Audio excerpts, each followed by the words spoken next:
Տիկին Ավանեսյան, ուրեմն նախորդ օրը երեկոյան հեռուստացույցի դեմ նստած ալիքներն էի փոխում, մեկ էլ մի ալիքով լուրեր էր,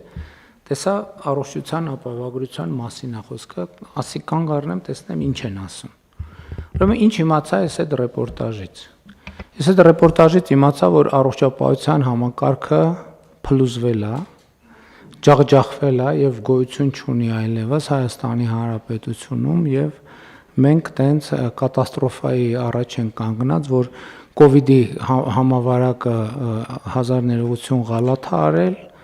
եւ հիմա մենք տենց ես ճիշտ ասած վախից անջատեցի հեռուստացույցը եւ հիմա կուզենայի ձեր մեկնաբանությունները կարող է մի բան կամ մեզ չեք ասում մենք տեղյակ չենք։ Պարոն վարչապետ, երբ որ այդ ռեպորտաժներից գնում ես կոնկրետ հիվանդանոց, կոնկրետ պացիենտի սենյակ ու տեսնում ես վիրահատված 3-80-ամյա մեր քաղաքացին, ով մինչև այդ, եթե այդ խնդիրը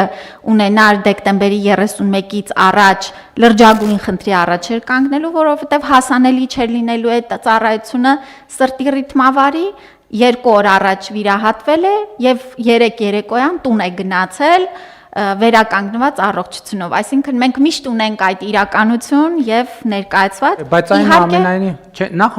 նախ եկեք մի բան ասենք, որովհետեւ մենք այն որ այս մասշտաբի բարեփոխումը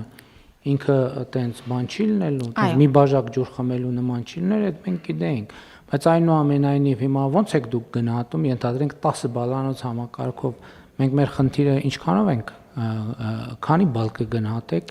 մեր խնդրի կատարման այս պահի դրությամբ մակարդակ։ Ես կարծում եմ մենք 6.5 ենք, պարոն վարչապետ, եթե ազնվորեն ասեմ, ես շատ ավելի մեծ խնդիրներ էի ակնկալում պրակտիկայում կիրառման արդյունքում,